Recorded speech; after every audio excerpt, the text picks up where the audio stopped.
જી હા, તમે સાચું સાંભળ્યું. રાજકોટમાં નંબર પ્લેટ નહીં તો ઈંધણ નહીં, વાહનોમાં ચેડા હશે તો પેટ્રોલ ડીઝલ નહીં.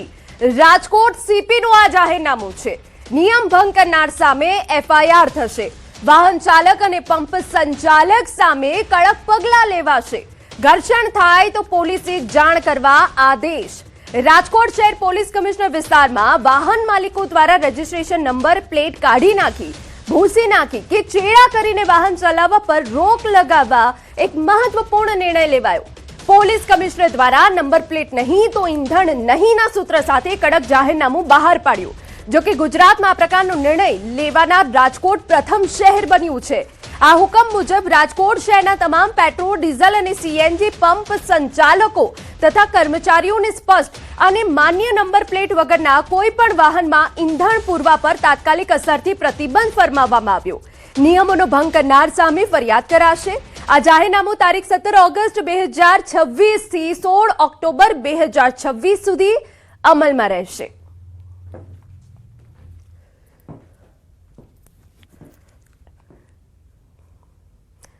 તો સંપૂર્ણ વિગત સાથે અમારા સંવાદદાતા હાર્દિક જોડાઈ ગયા છે. હાર્દિક, જે લોકો નિયમોનો ભંગ કરે છે, નંબર પ્લેટ વગર નીકળી જાય છે, તેમના માટે આ કડક નિર્ણય લેવાયો છે. શું સ્થિતિ આપ ત્યાં જોઈ રહ્યા છો? વાહન ચાલકો શું કહી રહ્યા છે? હાર્દિક,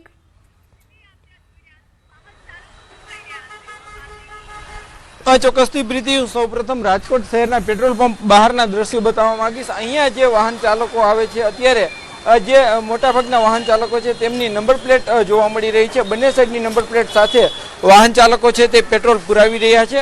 ખાસ કરીને રાજકોટ શહેરમાં જે રીતે રાજકોટ પોલીસ કમિશનર દ્વારા આજે જાહેરનામું બહાર પાડવામાં આવ્યું છે ને એના અંતર્ગત અત્યારે જે રીતે વાહનના દ્રશ્યો જોઈ શકો છો, જે નંબર પ્લેટ સાથે પુરાવી રહ્યા છે. જે કોઈ લોકો નંબર પ્લેટ વગર આવે છે તો તેમને મનાઈ પણ કરી દેવામાં આવી રહી છે, કેમ કે હવે જે છે પોલીસ કમિશનર દ્વારા આ જે સૂચના આપી દેવામાં આવી છે. ખાસ કરીને ભાઈ, શું કહેશો? અત્યારે આપ અહીં પેટ્રોલ પુરાવા આવ્યા હતા, આપને પેટ્રોલ શું? હા હા, કે રજીસ્ટ્રેશન માટે છે. હા ના, આ જે વાહન છે હું આપણે બતાવવા માંગીશ કે અહીંયા જે નંબર પ્લેટ નથી અને અહીંથી આ ભાઈ છે જે વાહન ચાલક, તેમને અહીંથી જે છે તે ના પાડી દેવામાં આવી છે. એ ભાઈ પણ જે ન્યૂઝ 18ના કેમેરાને જોઈને જે ભાગી ગયા છે. ખાસ કરીને અહીંયા અન્ય વાહન ચાલકો છે, આપણે એમની સાથે પણ વાત કરવાનો પ્રયાસ કરીશું. ખાસ કરીને હવે રાજકોટમાં જો પેટ્રોલ જો નંબર પ્લેટ નહીં હોય તો તેવા વાહન ચાલકો છે તેમને પેટ્રોલ નહીં મળે અને પેટ્રોલ પૂરી દેનાર જે પેટ્રોલ પંપના સંચાલકો છે તેમની સામે પણ કાર્યવાહી કરવામાં આવશે. હાલ જે રીતે અહીંયા અન્ય ભાઈ છે, આપણે એમની સાથે પણ વાત કરીશું. ભાઈ, શું કહેશો? અત્યારે સરકાર જે પોલીસ કમિશનર દ્વારા જાહેરનામું બહાર પાડવામાં આવ્યું છે, પેટ્રોલ પંપ પર જે નંબર પ્લેટ નહીં હોય તો એ સારો નિર્ણય કહેવાય. આથી બધા કાયદાનું વધારે પાલન કરશે અને આ ખરેખર સારો એક નિર્ણય કહેવાય. આ ક્યારેક અકસ્માત થઈને ભાગી જાય તો એને શોધવા ઘણા તકલીફ પડતી અને ગુનાકારી આનાથી ઘણો ફેરફાર થઈ જશે. જે રીતના રાજકોટના લોકો છે તે પણ ક્યાંક માની રહ્યા છે કે આ નિર્ણય છે તે આવકારદાયક છે. જે રીતે જે વાહન ચાલકોના જે વાહનોમાં નંબર પ્લેટ નહીં હોય તેઓ લોકોને પેટ્રોલ નહીં મળે, ક્યાંક જે છે આવી પ્રવૃત્તિથી ગેરકાનૂની જે પ્રવૃત્તિ કરતા હોય છે, જે ક્યાંક તે લોકોની પર પણ અંકુશ આવશે. જે રીતના રાજકોટના અન્ય વાહન ચાલકો છે, આપણે એમની સાથે વાત કરીશું. ભાઈ, શું કહેશો? આજથી પોલીસ કમિશનર દ્વારા જાહેરનામું બહાર પાડવામાં આવ્યું છે, નંબર પ્લેટ નહીં તો પેટ્રોલ નહીં. ઓકે, બરાબર છે. નંબર પ્લેટ નહીં, પેટ્રોલ નહીં, બધા આવકારીએ. રાજકોટના લોકો છે તે પણ ક્યાંક આ નિર્ણયને આવકારી રહ્યા છે. આ નિર્ણયથી જે લોકો ક્યાંક ગુનાખોરી પ્રવૃત્તિ કરતા હોય છે અને નંબર પ્લેટ છુપાવતા હોય છે તે આના પર અંકુશ આવશે તેવું ક્યાંક રાજકોટના લોકોનું માનવું છે. જે રાજકોટના અલગ અલગ પેટ્રોલ પંપ પર પણ આજે સવારથી જે લોકો નંબર પ્લેટ વગરના વાહનો સાથે પહોંચે છે તેમને પેટ્રોલ પંપ સંચાલકો દ્વારા સ્પષ્ટ ના પાડી દેવામાં આવી છે. જી પ્રીતિ. બિલકુલ, આભાર. સમાચારમાં આગળ વધીએ તો બારડોલી સુગર મિલની વ્યવસ્થાપક સમિતિની ચૂંટણીનું આજે પરિણામ જાહેર થશે. અસ્તાન કન્યા વિદ્યાલય ખાતે મતગણતરી શરૂ થઈ. 14 બેઠકો માટે 43.82% મતદાન થયું છે. સહકાર પેનલ અને કિસાન પરિવર્તન પેનલ વચ્ચે જંગ છે. 29 ઉમેદવારોના ભાવિનો આજે ફેસલો થશે. ધારાસભ્ય ઈશ્વર પરમાર સહિતના ઉમેદવારોનું પરિણામ આજે આવવાનું છે.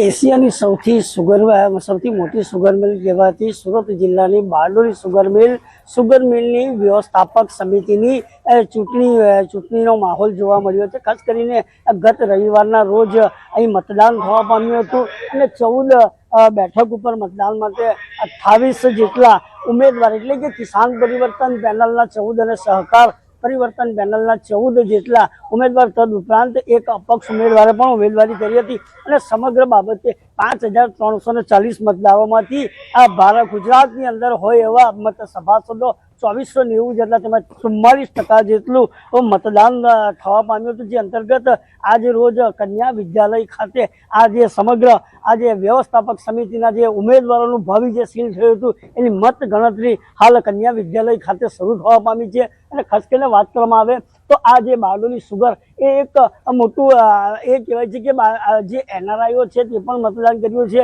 અને ખાસ કરીને વાત કરવામાં આવે તો સત્તાનું પરિવર્તનની જો વાત કરવામાં આવે તો ખાસ કરીને કિસાન પરિવર્તન પેનલ અને સહકાર પેનલ વચ્ચે સીધો જંગ જામ્યો હતો. જે અંતર્ગત ખાસ કરીને હવે એ જોવું રહ્યું કે સત્તાનું પુનરાવર્તન થશે કે જે ચૂંટાયેલા ભૂતકાળના જે સદસ્યો હતો એ જે ચૂંટાઈને બેસે. અને આજે ખાસ કરીને વાત કરવામાં આવે તો બારડોલી વિધાનસભાના ધારાસભ્યોએ પણ સહકાર પેનલમાંથી ઉમેદવારી નોંધાવી હતી. કેતન પટેલ, ન્યૂઝ 18 ગુજરાતી, બારડોલી.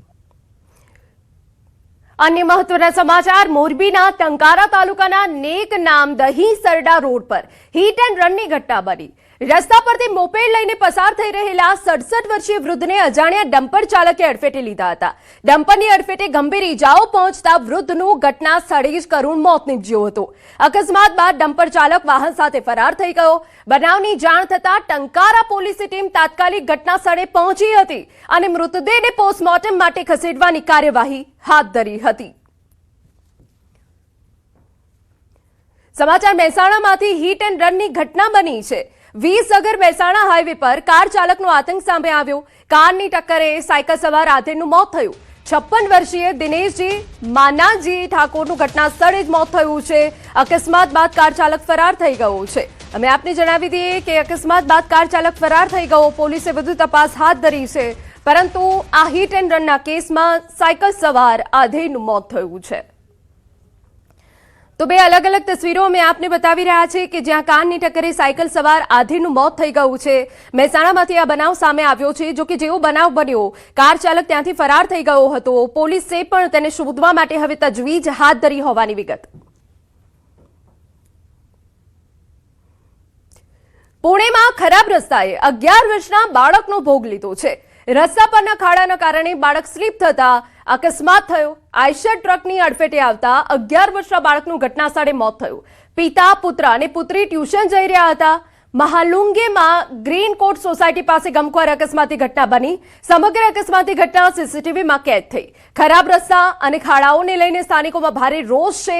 રસ્તાની તાત્કાલિક મરામત અને સુરક્ષાના પગલાંની માંગ કરાઈ છે.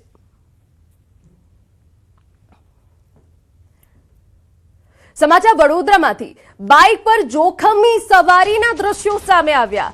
વાસણા રોડ પર જોખમી સવારીનો વિડીયો વાયરલ થયો. એક બાઇક પર 4 સવારી સાથે સ્ટન્ટ. એક વૃદ્ધે બાઇક પર ઊભા સવારી કરી, જે દ્રશ્યોમાં જોઈ શકાય છે. બેસવાની જગ્યા ન હતી તો વૃદ્ધને બાઇક પર ઊભા રાખ્યા. તો વડોદરાથી આ દ્રશ્યો સામે આવ્યા છે કે જ્યાં એક જોખમી સવારી બાઇક પર સામે આવી. બાઇક ઉપર બેસવાની જગ્યા ન હોવાથી એક વૃદ્ધને ઊભા રાખવામાં આવ્યા. પરંતુ આ પ્રકારની જોખમી સવારી તમારા માટે પણ જોખમી છે. જેથી કરીને આવા જોખમી સ્ટન્ટ ન કરવા જોઈએ, સાવચેત રહેવું જોઈએ. સમાચારમાં આગળ વાત કરીએ સુરેન્દ્રનગરમાં કે જ્યાં એક લુખ્ખાની ગુંડાગીરી સામે આવી. લીંબડી સરકારી હોસ્પિટલમાં દાદાગીરી કરી, નર્સ સાથે ગેરવર્તણૂક કરી, બબાલ કરી. ચાલુ ફરજ દરમિયાન નર્સને માર માર્યો હોવાની પણ વિગતો છે. બોલાચાલી બાદ લાફા ઝીંક્યા. પોલીસે ભલ ગામડાના દિવ્યરાજસિંહ રાણાને ઝડપી પાડ્યો. આરોપીને હોસ્પિટલમાં લાવી જાહેરમાં માફી મંગાવાઈ.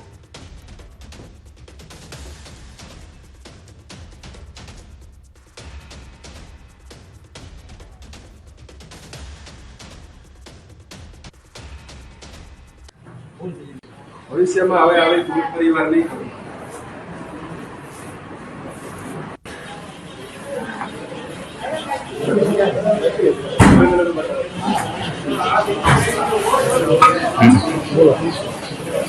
થોડાક દિવસ અગાઉ રાતે હું અહીંયા આવેલ હતો અને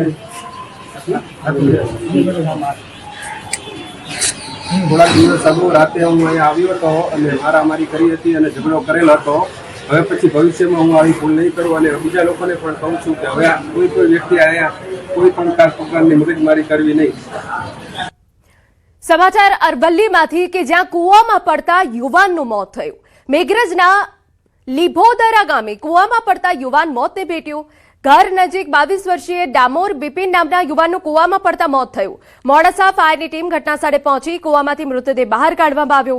સમગ્ર મામલે મેઘરજ પોલીસે તપાસ હાથ ધરી છે. તો આપને જે દ્રશ્યો બતાવી રહ્યા છે એ અરવલ્લીના છે કે જ્યાં કૂવામાં પડતા યુવાનનું મોત થયું છે. મેઘરજના લીભોદરા ગામે કૂવામાં પડતા યુવાનનું મોત થઈ ગયું. 22 વર્ષીય ડામોર બિપિન નામના યુવાનનું કૂવામાં પડતા મોત થયું છે. ફાયરની ટીમ ઘટનાસ્થળ પર પહોંચી હતી અને કૂવામાંથી મૃતદેહ બહાર કાઢ્યો હતો. હવે આ મામલે મેઘરજ પોલીસે વધુ તપાસ હાથ ધરી છે કે આખરે દુર્ઘટના કેવી રીતે બની. સમાચાર રાજકોટમાંથી 1 કરોડથી વધુનો ગાંજો ઝડપાઈ ગયો. ઓડિશાથી મંગાવવામાં આવેલા ગાંજાનો જથ્થો ઝડપાયો. રાજકોટ શહેર એસઓજી દ્વારા અમદાવાદ રાજકોટ હાઈવે બામણબોર ગામ તરફ જવાના રસ્તેથી ઝડપી પાડવામાં આવ્યું. ગાંજો તેવી અપડેટ મળી રહી છે. મોહમ્મદ ઉર્ફે કાળુ અને અરબાઝ સંધીને ઝડપી પાડવામાં આવ્યો. રમીઝ ઉર્ફે માયો દ્વારા બંને આરોપીઓને ટ્રીપ દીઠ 20,000 આપવાનું નક્કી કરવામાં આવ્યું હતું. અમીદ ઉર્ફે ગોરખો દ્વારા ઓડિશાથી ગાંજાનો જથ્થો પૂરો પાડવામાં આવ્યો હતો. ગાંજાનો જથ્થો અને ટ્રક સહિત 1.50 કરોડથી વધુનો મુદ્દામાલ કબજે કરવામાં આવ્યો.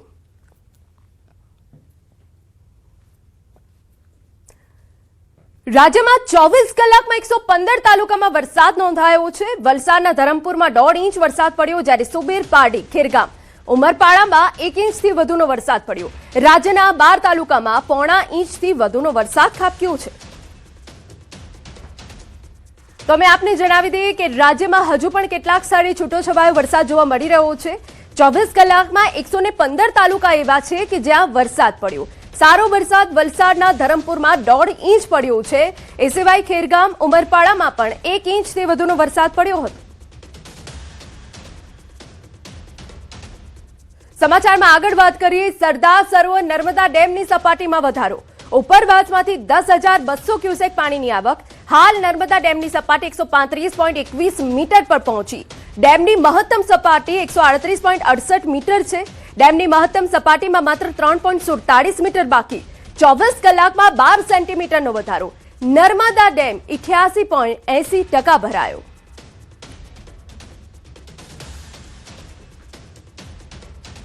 સમાચારમાં આગળ વધી. કોસ્ટારિકામાં ભારે વરસાદનો કહેર. અનેક રસ્તાઓ જળબંબાકાર બન્યા. પૂરગ્રસ્ત વિસ્તારોમાંથી લોકોનું સ્થળાંતર થયું છે. ભારે વરસાદથી જનજીવન અસ્તવ્યસ્ત થઈ ગયું. અનેક વિસ્તારોમાં પાણી ભરાયા છે. કોસ્ટારિકાના દ્રશ્યો અમે આપને બતાવી રહ્યા છે કે જ્યાં ભારે વરસાદને પગલે અનેક વિસ્તારો પૂરગ્રસ્ત છે. ત્યારે સ્થાનિક જે બચાવ ટીમ છે તે લોકોની બહારે આવી છે. લોકોને સુરક્ષિત સ્થાન પર ખસેડવામાં આવી રહ્યા છે અને હજુ પણ ત્યાં વરસાદ યથાવત છે.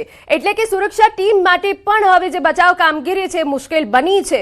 પરંતુ અનેક વિસ્તારો જળમગ્ન થઈ ગયા છે. અનેક ઘરો ડૂબી ગયા છે. અનેક લોકો બેઘર થઈ ગયા છે, જેના કારણે જનજીવન અસ્તવ્યસ્ત થયું છે. આ દ્રશ્યો પણ અમે આપને બતાવી રહ્યા છે કે જ્યાં પશુઓને પણ સલામત રીતે બચાવવામાં આવી રહ્યા છે. જે લોકો ઘરની અંદર ફસાયેલા હતા, જેઓના ઘર ડૂબી ગયા છે, સર્વત્ર જળમગ્ન છે, ત્યાં સુધી બચાવ ટીમ પહોંચી છે. બોટ દ્વારા રેસ્ક્યુની કામગીરી કરાઈ રહી છે. સમાચારમાં આગળ વધીએ તો પેરુના લીમામાં ભારે વરસાદ પડ્યો છે, જેને લઈ શાળાઓ અસ્થાયી ધોરણે બંધ કરવામાં આવી. સ્થાનિકોનું કહેવું છે કે આ વખતે પૂરનું પાણી અગાઉ ક્યારેય ન ભરાયેલા વિસ્તારો સુધી પહોંચી ગયું છે. પેરુની હવામાન કચેરીએ લીમાના દરિયાકાંઠાના વિસ્તારમાં વરસાદની આગાહી કરી છે, જ્યારે અમેરિકાની નેશનલ વેધર સર્વિસે 2026 અલનીનો સ્થિતિ વધુ મજબૂત થવાની શક્યતા વ્યક્ત કરી છે. તો આપને બે તસવીરો બતાવી રહ્યા છે. પેરુની તસવીરો છે કે જ્યાં ભારે વરસાદના કારણે સર્વત્ર જળબંબાકારની સ્થિતિ છે. લીમામાં રસ્તા ઉપર વરસાદી પાણી ફરી વળ્યા છે, જેને સાફ કરવાની, જેનો નિકાલ કરવાની તજવીજ અમે હાથ ધરવામાં આવી છે. પૂરથી અનેક વિસ્તારો અસરગ્રસ્ત થયા છે, જ્યાં વાહનો ડૂબી ગયા છે, જેના કારણે શાળાઓને બંધ કરવામાં આવી છે સલામતીના ભાગરૂપે. સમાચારમાં આગળ વધીએ. ફિલિપાઇન્સમાં દક્ષિણ પશ્ચિમ ચોમાસાના ભારે વરસાદના કારણે મનીલાની અનેક સડકોએ જળબંબાકારનું સ્વરૂપ ધારણ કર્યું, જ્યારે ઉત્તરી લિઝોન વિસ્તારમાં પણ સતત વરસાદ વરસી રહ્યો છે. ગયા સપ્તાહે પૂર અને મુશળધાર વરસાદના કારણે 12,000થી વધુ લોકોએ સ્થળાંતર કર્યું હતું અને ઉત્તર વિસ્તારના અનેક શહેરોમાં શાળા કોલેજો પણ બંધ કરાઈ હતી. આ પહેલા આવેલા ઉષ્ણકટિબંધીય વાવાઝોડામાં 6 લોકોના મોત થયા, જ્યારે બેનગેટ અને રિઝાલ પ્રાંતોમાં ભૂસ્ખલન અને ખડકો ધસી પડવાની ઘટનાઓમાં 4 લોકોના મોત થયા. કુદરતી કહેર તો ઉત્તરાખંડમાં પણ છે. દહેરાદૂનમાં ભારે વરસાદ, મુશળધાર વરસાદને પગલે નદીઓ ગાંડીતૂર બની. ટપકેશ્વર મંદિર નજીક તમસા નદીની જળસપાટીમાં વધારો, નદીઓએ ધારણ કર્યું રૌદ્ર સ્વરૂપ. સમરણા નદીનું પાણી ખૂંખાર રૂપમાં પ્રવેશી ચૂક્યું છે. સમરણા નદીનું અચાનક જળસ્તર વધતા જંગલમાં કેટલાક લોકો ફસાઈ ગયા હતા. જંગલ વિસ્તારમાં ફસાયેલા 6 વિદ્યાર્થીઓનું રેસ્ક્યુ કરાયું. 6 વિદ્યાર્થીઓને એસડીઆરએફ ટીમે સુરક્ષિત રીતે રેસ્ક્યુ કર્યા. તો આ બે તસવીરો અમે આપને બતાવી રહ્યા છે. ઉત્તરાખંડમાં ભારે વરસાદને પગલે સ્થિતિ ગંભીર બની છે. સમરણા નદીએ ખૂંખાર સ્વરૂપ ધારણ કરી લીધું હતું, જેના કારણે પાણીનો પ્રચંડ પ્રવાહ જોવા મળ્યો. બીજી તસવીર અમે આપને બતાવી રહ્યા છે કે જ્યાં કેટલાક લોકો ફસાઈ ગયા હતા અને એ લોકોને બચાવવા માટે સ્થાનિક પોલીસની ટીમ અને બચાવ ટીમ ત્યાં પહોંચી હતી અને સહી સલામત રીતે સલામત સ્થળે તમામ લોકોને ખસેડવામાં આવ્યા હતા.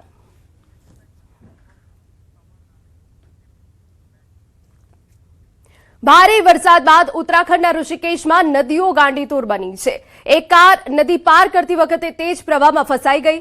પાણીના ભારે પ્રવાહના કારણે ગાડી તણાઈને પલટી ગઈ હતી. કારમાં સવાર ડ્રાઈવર સહિત 2 વ્યક્તિ નદીના તેજ પ્રવાહમાં ફસાઈ ગયા. ઘટનાની જાણ થતાં એસડીઆરએફ ટીમ તાત્કાલિક ઘટનાસ્થળ પર પહોંચી અને રેસ્ક્યુ ઓપરેશન હાથ ધર્યું. એસડીઆરએફના જવાનોની ટીમે ભારે જહેમત બાદ બંને વ્યક્તિઓને સુરક્ષિત બહાર કાઢ્યા, જેમાંથી એક વ્યક્તિ ગાડીમાં જ ફસાઈ ગયો, જેને પણ સુરક્ષિત રીતે બહાર કાઢી સારવાર માટે હોસ્પિટલ ખસેડવામાં આવ્યો. સમાચારમાં આગળ વધીએ. હરિયાણાના યમુનાનગરમાં જેતપુર મોહિઉદ્દીનપુર વચ્ચે ઉફનતી બોલી નદીના તેજ પ્રવાહમાં ટ્રેક્ટર ફસાયું. નદીનું જળસ્તર અચાનક વધતા ટ્રેક્ટર ટ્રોલી નદીની વચ્ચે ફસાતા ચાલકનો જીવ જોખમમાં મુકાયો. ઘટનાની જાણ થતાં સ્થાનિકોએ રેસ્ક્યુ શરૂ કર્યું અને ભારે જહેમત બાદ જેસીબીની મદદથી ટ્રેક્ટર ટ્રોલીને નદીમાંથી બહાર કાઢવામાં આવી. આ સાથે ચાલકને પણ સુરક્ષિત રીતે બહાર કાઢી લેવામાં આવ્યો. સમગ્ર રેસ્ક્યુ ઓપરેશનનો વિડીયો સોશિયલ મીડિયા પર વાયરલ થઈ રહ્યો છે.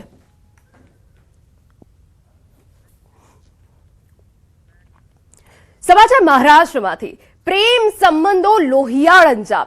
નાસિકમાં પ્રેમીનું ગળું કાપી હત્યા કરાઈ. લિવ ઇન પાર્ટનરે મિત્રની મદદથી હત્યા કરી હોવાનો આરોપ. હત્યાના 18 કલાક બાદ ઘરમાંથી મૃતદેહ બહાર કઢાયો. મધરાત્રે કારમાં મૃતદેહ લઈ જઈ કસારા ઘાટમાં ફેંક્યો. ક્રાઇમ બ્રાન્ચે કસારા ઘાટમાંથી મૃતદેહ કબજે કર્યો. હત્યા કેસમાં હસીના શેખ સહિત 3 શખ્સોની ધરપકડ કરાઈ છે.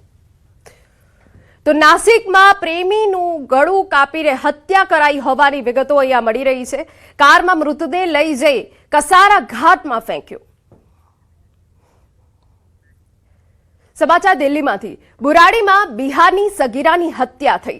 સગીરાની હત્યા કરી લાશ સુટકેસમાં છુપાવી ફેંકી. મૃતદેહને સુટકેસમાં ફેંકનાર વ્યક્તિની ધરપકડ કરાઈ છે. બિહારથી થોડા દિવસ પહેલા દિલ્હીમાં યુવતી લવાઈ હતી. પોલીસે 3 શખ્સોની ધરપકડ કરી પૂછપરછ શરૂ. અવનીશ નામના યુવકે હત્યાની કબૂલાત કર્યાનો દાવો. હત્યા પાછળનું કારણ જાણવા બુરાડી પોલીસે તપાસ.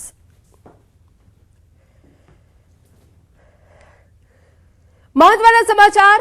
લોભિયા હોય ત્યાં દુતારા ભૂખ્યા ન મરે, તે કહેવત સાર્થક થઈ ભાવનગરમાં. વધુ વળતરની લાલચમાં લોકોને 36.89 લાખ ગુમાવવાનો વારો આવ્યો. ભાવનગરના વર્તેજ પોલીસ મથકમાં નોંધાયેલા 20% વળતરની લોભામણી રોકાણ સ્કીમના ગુનામાં 7 આરોપીઓની ધરપકડ કરી છે. પોલીસે આરોપીઓ પાસેથી કુલ 36.89 લાખનો મુદ્દામાલ રિકવર કર્યો, જેમાં સોનાના દાગીના, કાર, બુલેટ, સ્કૂટર અને મોબાઈલ સહિતની વસ્તુઓનો સમાવેશ થાય છે. આ ઉપરાંત આરોપીઓ પાસેથી હિસાબના ચોપડા પણ કબજે કરવામાં આવ્યા. પોલીસના દાવા મુજબ આરોપીઓએ રોકાણકારો પાસેથી મેળવેલી રકમમાંથી ગેરકાયદેસર લાભ મેળવી મિલકત અને વાહનો ખરીદ્યા હતા.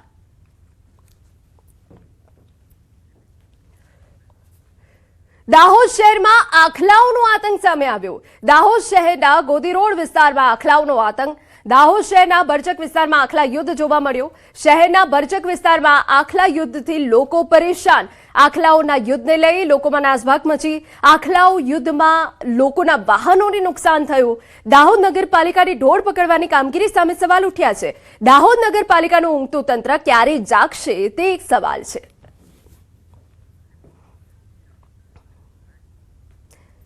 સમાચારમાં વાત હવે રાજકોટની કરીએ તો રોગચાળાએ માથું ઊંચક્યું છે. તાવ, શરદી અને ઉધરસના કેસમાં ઉછાળો. એક સપ્તાહમાં 1579 કેસ નોંધાયા. મેલેરિયા, કમળાનો એક કેસ નોંધાયો છે, જ્યારે 776 ઘરોમાં ફોગિંગ કરવામાં આવ્યું.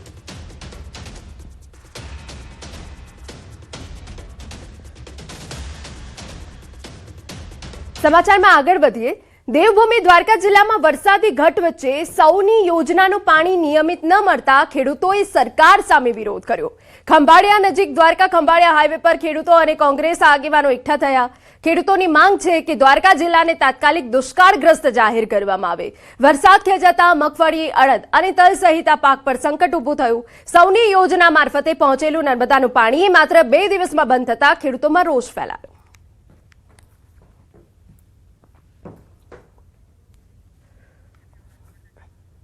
તો નર્મદાનું પાણી બંધ થતા ખેડૂતોમાં રોષ ફેલાયો છે. આ 2 તસવીરો અમે આપને દેવભૂમિ દ્વારકાના ખંભાળિયાની બતાવી રહ્યા છે કે જ્યાં સૌની યોજના હેઠળ બેસણું રાખીને આ વિરોધ કરવામાં આવ્યો.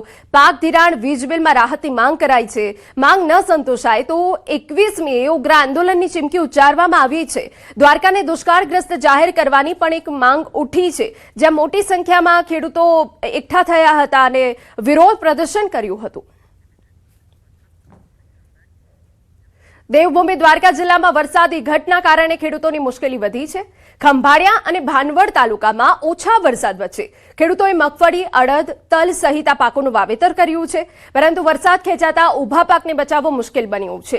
જ્યારે કલ્યાણપુર અને દ્વારકા તાલુકામાં વાવણી લાયક વરસાદ ન પડતા અને ખેડૂતો વાવણીથી વંચિત રહ્યા છે. ત્યારે કુવામાં, બોરમાં, તળાવમાંથી પાણી આવ્યું નથી, એટલે અમારે દુષ્કાળ જાહેર કરવું પડે એમ છે. નર્મદાનું પાણી અહીંયા પોતે એમ નથી. આ રીતે બધી પરિસ્થિતિ છે. અત્યારે ઢોરને પાણી પીવાની તકલીફ છે, ચરાની તકલીફ છે, બધી તકલીફો છે. સરકાર પાસે છે ઘાસચારો આપે, દુષ્કાળ જાહેર કરે અને પીવાનું પાણી જેમ બને પહોંચાડી. હવે વરસાદ થતો નથી, બરાબર. ઢોર માટે ઘાસચારો છે નહીં. અમારે હવે ઢોરનો ભાવ કેમ? કાંઈક અમારા માટે સરકાર કાંઈક સહાય કરે એવી અમે આશા રાખીએ છીએ. ખરેખર વરસાદ છે ને, વરસાદ થયો જ નથી. નાના બે ઝાપટા પડ્યા હતા, એમાં અમે ખેડૂત બધાએ રિસ્ક લઈ અમારી રીતે અને અમે વાવેતર કરી દીધું છે. મગફળીનું વાવેતર છે, સોયાબીનનું વાવેતર છે, અડદનું વાવેતર છે. વાવેતર તો કરી દીધું, પણ વાવેતર કર્યા પછી આજે લગભગ અડધું વર્ષ પૂરું થઈ ગયું, હજી સુધી વરસાદ પડ્યો નથી. તો અત્યારે જે અમારો ઊભો પાક છે એ તદ્દન સુકાય છે, નિષ્ફળ જવાની સ્થિતિએ પહોંચી ગયો છે. સરકારશ્રીને અપીલ કરવા માંગીએ છીએ કે દેવભૂમિ દ્વારકા જિલ્લાને અછતગ્રસ્ત જાહેર કરે અને ખેડૂતોને કંઈક ને કંઈક રાહત આપે. મોંઘા બિયારણ, ખાતર અને વાવેતર પાછળ કરેલો ખર્ચ હવે માથે પડે તેવી ભીતિ છે. સિંચાઈની પણ પૂરતી વ્યવસ્થા ન હોવાથી ખેડૂતો સરકાર પાસે નર્મદાનું પાણી પહોંચાડવાની માંગ કરી રહ્યા છે અથવા દુષ્કાળ જાહેર કરી સહાય આપે તેવી માંગ કરી રહ્યા છે. સૌની યોજનાનું પાણી જો ખંભાળિયા તાલુકામાં, દ્વારકા જિલ્લા, આખા જિલ્લામાં આપે અને ખેડૂતને રાહત થાય. આમ જો પાણી છોડે તો એ સંપૂર્ણ ખેડૂત 100% તો બધાને પિયત ન જ ભૂગે, કારણ કે 30% જ ફાયદો થાય. 70% ખેડૂત એવા છે કે જ્યાં પાણી જ ભૂગે એવી પરિસ્થિતિ નથી. એટલે ખરેખર અપેક્ષા તો વધારે ખેડૂત એવી રાખે કે દેવભૂમિ દ્વારકા જિલ્લાને દુષ્કાળ જાહેર કરે.